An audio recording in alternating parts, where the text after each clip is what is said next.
Hi friends, welcome to WebSkill Telugu. నా పేరు Mahesh. So ముందుగా వీడియోకి వెళ్ళిపోయే ముందు మీరైతే మన ఛానల్ సపోర్ట్ చేయాలంటే కింద సబ్స్క్రైబ్ బటన్ క్లిక్ చేయండి. అదేవిధంగా వీడియోని లైక్ చేయండి, మరియు మీ ఫ్రెండ్స్కి కూడా షేర్ చేయండి. ఫ్రెండ్స్, ఈ రోజు నుంచి ఏంటంటే మనము క్వశ్చన్ అండ్ ఆన్సర్ సెక్షన్ అనేది స్టార్ట్ చేస్తున్నాము. సో ఎవ్రీ వీక్ ఏంటంటే మీరు అడిగిన కామెంట్స్కి నేనైతే కొన్ని పిక్ చేసి నేను ఎవ్రీ సండే మీకు ఆన్సర్స్ ఇవ్వడానికి అయితే ట్రై చేస్తాను. సో ఎవ్రీ వీక్ అయితే ఇది కంటిన్యూ చేద్దాము. So question and answer section అనేది. సో ఈరోజు ఎపిసోడ్ 1 అయితే స్టార్ట్ చేస్తున్నాను. సో లాస్ట్ రీసెంట్గా ఒక 2-3 వీక్స్లో వచ్చిన కమెంట్స్ అని నేనైతే పిక్ చేసి ఇప్పుడు కొన్ని సెలెక్ట్ చేసి మీకైతే ఆన్సర్స్ అయితే ఇస్తాను. సో మనకు కరెంట్లీ 3K సబ్స్క్రైబర్స్ ఉన్నారు కాబట్టి సో వీక్లీ వన్స్ అయితే నేను కండక్ట్ చేస్తున్నాను క్వశ్చన్ అండ్ ఆన్సర్ సెక్షన్ అనేది. సో వన్స్ మనకు 10,000 దాటిన తర్వాత మనం ఏంటంటే వీక్లీ ట్వైస్ అట్లా పెట్టుకుందాము. సో దానికోసం మీరైతే ఛానల్ అయితే సబ్స్క్రైబ్ చేసి తొందరగా అయితే 10K వచ్చేదానికి ట్రై చేద్దాం అందరం. సో నేనైతే కొన్ని కమెంట్స్ అయితే పిక్ చేశాను. సో దాంట్లో ఫస్ట్ క్వశ్చన్ చూద్దాము. సో దీన్ని శ్రీధర్ మళ్ళా అడుగుతున్నారు. సో నా అమెజాన్ పే కార్డ్తో వేరే వాళ్ళ అమెజాన్ అకౌంట్లో పర్చేస్ చేస్తే క్యాష్ బ్యాక్ వస్తుందా? బ్రో, ఫస్ట్ అయితే మీకు కార్డ్ అయితే ఉన్నట్లయితే మీ అకౌంట్లో పర్చేస్ చేయడానికి ట్రై చేయండి. ఎందుకంటే ఇప్పుడు వేరే వాళ్ళ అకౌంట్లో పర్చేస్ చేస్తే క్యాష్ బ్యాక్ అనేది వాళ్ళ అకౌంట్కి వెళ్ళడానికి ఛాన్స్ ఉంటుంది.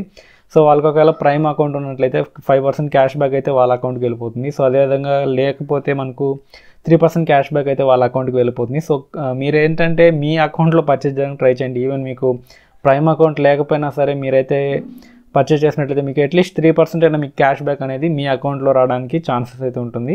సో మీరు వేరే అకౌంట్లో పర్చేస్ చేసిన క్యాష్ బ్యాక్ అయితే వస్తుంది, కానీ సో అది అకౌంట్ ఎవరి పేరు మీద ఎంత ఉందో వాళ్ళకి అమెజాన్ పే బ్యాలెన్స్కి అయితే వెళ్ళడం అయితే జరుగుతుంది అనమాట.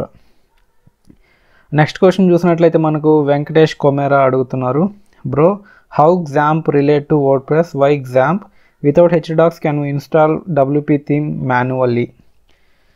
బ్రో, ఫస్ట్ అయితే ఒకటి గుర్తుపెట్టుకోండి, మనకు వర్డ్ప్రెస్కి Xampకి అయితే ఎటువంటి సంబంధం అయితే లేదు.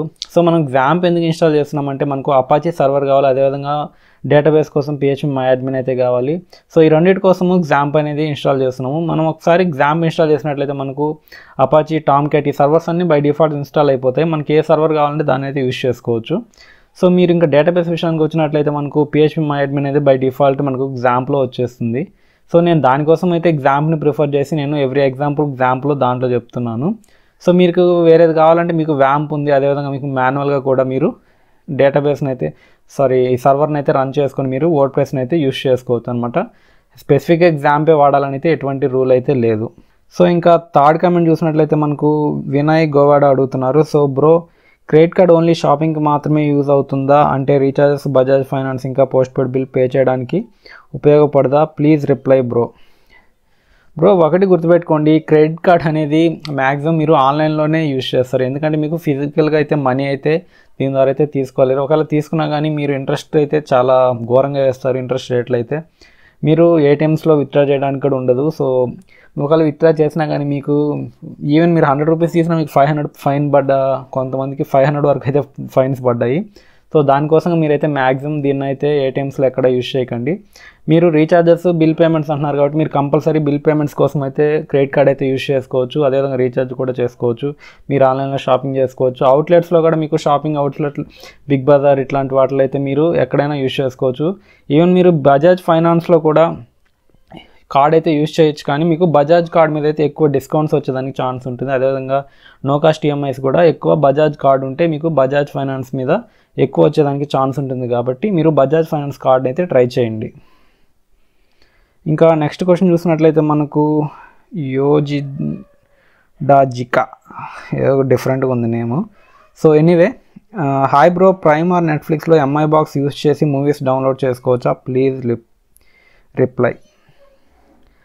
బ్రో, ఒకటి గుర్తుపెట్టుకోండి, ఇది మనకు ఎంఐ బాక్స్ కావచ్చు, లేకుంటే any android TV, smart TV అయినా కానీ మనకేంటంటే వాళ్ళు చాలా లిమిటెడ్ మెమరీ అనేది ఇస్తారు. మన ఫోన్ లాగా మనకు 64 GB, 128 GB అయితే వాళ్ళు ప్రొవైడ్ చేయరు. వాళ్ళ మెయిన్ కాన్సెప్ట్ ఏంటంటే దానికి టీవీకి ఏవైతే ఇంపార్టెంట్ యాప్స్ ఉంటాయి కదా, సో వాటిని మనం డౌన్లోడ్ చేసుకోవడానికి ఫెసిలిటీ ఇస్తూ వాళ్ళైతే కొంత మెమరీ అయితే మనకు 8 GB లేకుంటే 16 GB ఇట్లాగా కొంత లిమిటెడ్ మెమరీ అయితే ఇస్తారు. వీటిని యూజ్ చేసి మన యాప్స్ అయితే మనం డౌన్లోడ్ చేసుకోవచ్చు అనమాట.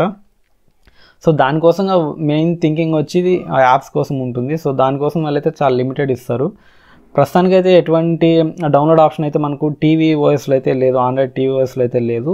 ఫ్యూచర్లో ఏమైనా అప్డేట్ వచ్చినా కానీ నా సజెషన్ ఏంటంటే మీరు ఎటువంటిది డౌన్లోడ్ చేయొద్దు. ఎందుకంటే మీకు ఆల్రెడీ వీళ్ళు ఎంఐ టీవీ బాక్స్లో మీకు USB ప్రొవైడ్ చేస్తున్నారు. సో మీరు ఏమైనా చూడాలంటే మీకు USB కనెక్షన్ తీసుకొని ఐ మీన్ పెన్ డ్రైవ్లో పెట్టి మీరైతే చూసుకోవచ్చు అనమాట. సో మీ దీనికోసంగా మీరు సపరేట్ దాంట్లో ఇంటర్నల్ మెమరీలో డౌన్లోడ్ చేసినట్లయితే మీ టీవీ స్లో అవ్వడానికి ఛాన్స్ ఉంటుంది. సో దానికోసంగా మీరు ఏంటంటే ఏదన్నా ఎక్స్టర్నల్గా చేయండి, ఇంటర్నల్గా అయితే ఏది డౌన్లోడ్ చేయొద్దు. సో నెక్స్ట్ చూసినట్లయితే మనకు చెక్మేట్ స్టూడియో అడుగుతున్నారు. ఆన్లైన్ హోస్టింగ్ బెస్టా, లోకల్ సిస్టమ్ హోస్టింగ్ బెస్టా బ్రదర్? ఒకటి ఫస్ట్ కన్ఫర్మ్ చేస్తున్నాను, లోకల్ సిస్టమ్కి అసలు రిమోట్ సర్వర్కి అసలు సంబంధం ఏమి ఉండదు. ఎందుకంటే లోకల్ సిస్టమ్ ఎందుకంటే మనము టెస్ట్ చేసుకోవడానికి, ఏమన్నా బగ్స్ ఉంటే రెక్టిఫై చేసుకోవడానికి, లేకుంటే డెవలప్మెంట్ ఎన్విరాన్మెంట్లో మనం కొత్త ప్రాజెక్ట్ ఏమైనా క్రియేట్ చేయడానికి, దీనికి ఏంటంటే మనం లోకల్ సిస్టమ్ వాడతాము. మనకు రిమోట్ సర్వర్ ఏంటంటే వన్స్ మనం అంతా కంప్లీట్ చేసిన తర్వాత రిమోట్ సర్వర్లోకి అప్లోడ్ చేసుకున్నట్లయితే దాని యూజర్స్ అనేది యాక్సెస్ అనేది స్టార్ట్ అవుతుంది అనమాట. సో మనం రిమోట్ సర్వర్లోకి వెళ్ళి ఏమన్నా ఎర్రర్ వచ్చినప్పుడు రిమోట్ సర్వర్లో మనము ఏది చేయడానికి లేదు.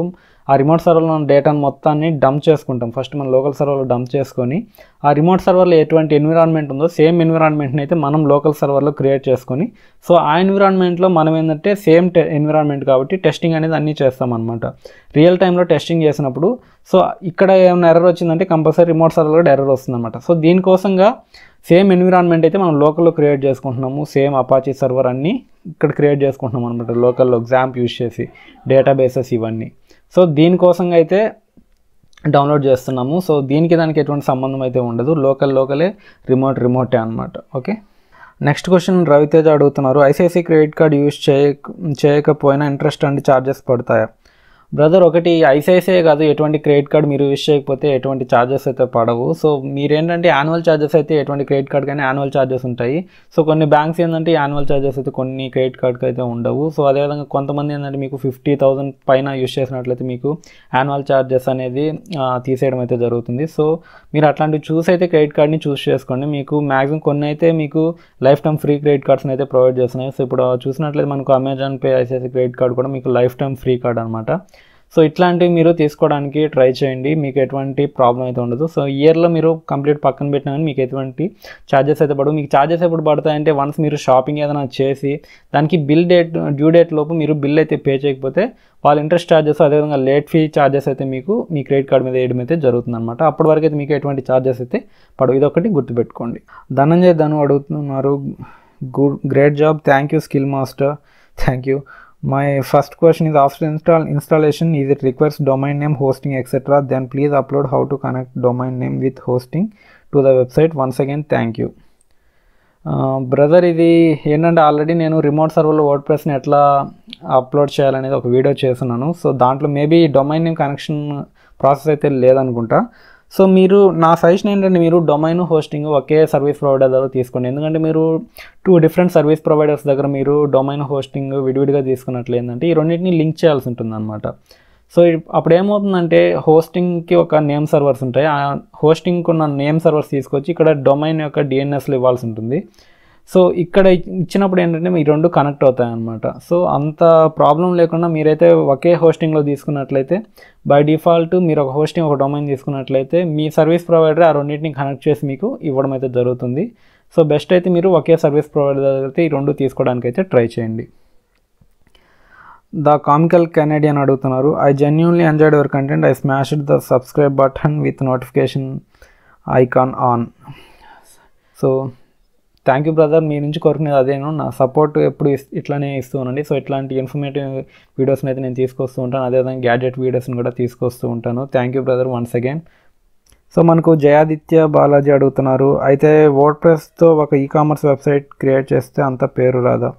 ఖచ్చితంగా వస్తుంది బ్రదర్, ఎందుకు రాదు. మనకు ఒక్కొక్కరు ఒక్కొక్క ప్లాట్ఫామ్ని అయితే చూస్ చేసుకుంటారు. కొంతమంది PHP, కొంతమంది .NET, కొంతమంది వర్డ్ప్రెస్, కొంతమంది యాంగులర్, కొంతమంది అయానిక్, ఇట్లా చాలా ప్లాట్ఫామ్స్ అయితే ఉన్నాయి. సో ఒక్కొక్క దాని స్పెషాలిటీ ఒకటి ఉంటుంది. సో మీరు వర్డ్ప్రెస్లో చేసినా కానీ ఇప్పుడు కాకపోతే దాంట్లో ఏంటంటే మీకు ఈజీగా ప్లగిన్స్ దొరుకుతాయి, పని అనేది తొందరగా అవుతుంది, అదొకటి తప్ప మిగతా అంతా సేమ్ ఉంటుంది. సో మీ క్లయింట్ కానీ నేను కస్టమైజేషన్ అడిగారంటే మీరు కంపల్సరీ కోడింగ్లో అయితే చేంజెస్ చేయాల్సి ఉంటుంది, మీరు మాన్యువల్గా అయితే కోడ్ రాయాల్సి ఉంటుంది, ఎక్కడైనా కష్టం అనేది ఉంటుంది. ఇది ఎందుకంటే ఈ ప్లగిన్స్ కూడా PHPలో డెవలప్ చేస్తారు కాబట్టి కంపల్సరీ మీరైతే వాటిని ఎడిట్ చేయాల్సి ఉంటుంది కంపల్సరీ.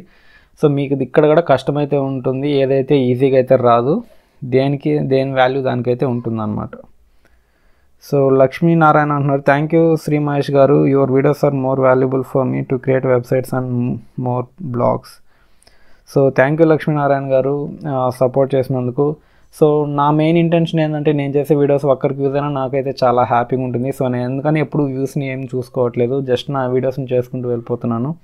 సో ఆటోమేటిక్గా సబ్స్క్రైబర్స్ అనేవారు నచ్చితే వాళ్ళే వస్తారు, మనమేమి స్పెషల్గా వాళ్ళని బలవంతంగా తీసుకోవాల్సిన పని ఏం లేదు. సో అది ఫ్రెండ్స్ ఈరోజు question and answer section. So next week అయితే నెక్స్ట్ సండే మళ్ళీ సేమ్ టైంకి మీకు వీడియో అయితే రిలీజ్ చేస్తాను. సో ఈ వీక్లో వచ్చిన క్వశ్చన్స్ అన్నీ తీసుకొని కమెంట్స్ అన్నీ తీసుకొని నెక్స్ట్ అయితే పోస్ట్ చేస్తాను. థ్యాంక్ యూ ఫ్రెండ్స్, ఇలాగే మీ సపోర్ట్ అయితే ఇస్తూ ఉండండి. ఫస్ట్ అయితే మన ఛానల్ అయితే సబ్స్క్రైబ్ చేసుకోండి. నా లేటెస్ట్ నోటిఫికేషన్ కోసం పక్కన ఉన్న బెల్ ఐకాన్ కూడా క్లిక్ చేయండి. Thank you friends, this is Mahesh signing off. Bye now.